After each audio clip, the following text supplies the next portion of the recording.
I heard you say, so Daisy, that's another alter ego, right? Mm-hmm. So Yes. what's the difference between Daisy and then Ashnikko? Oh, Well, but Lord. We need to bring my therapist on here. yeah, because you've also said that Ashnikko is not an alter ego. It's like Yeah, no. it's two sides of one head or something.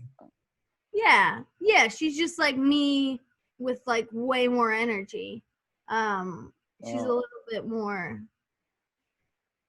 bit more wild, and obnoxious, which I still am, but she just has more energy. Daisy is this. When I was writing it, I had this like graphic novel in mind of Daisy. It's set in the DC universe in Gotham, and I, my favorite graphic novels are the Sandman graphic novels by Neil Gaiman.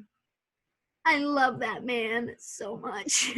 I love Sandman. It's so good. So I kind of imagine Daisy existing on the fringes of the DC universe, but like being her own thing, kind of like Sandman.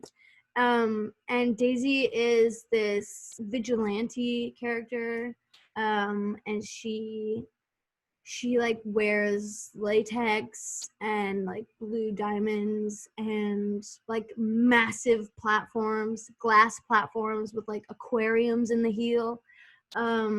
And she leaves behind daisies as a calling card, kind of like the Joker.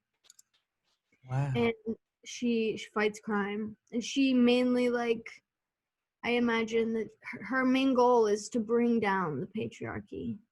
And she just like targets the Trump-like men of the world. She leaves behind daisies, and that's how you know it was her. Are there more records in Daisy, like, or is this just like a one and done thing? I'm sure every time I feel like I get really mad and bratty, like super bratty, super dominatrix, like kind of violent. That's her.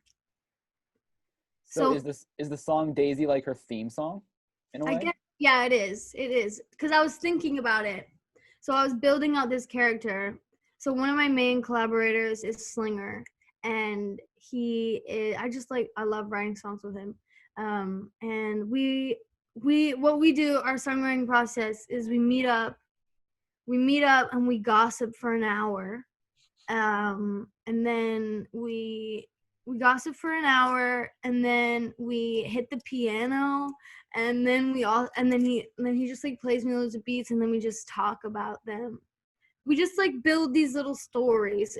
It's quite cool. But and everything, he really tests me as a songwriter, in a really nice way. Like every time I'll say a lyric, he'll be like, yeah, but what does that mean? Like, in the grand scheme of every single word in the song, what does that mean? So we really spent a lot of time crafting this vision.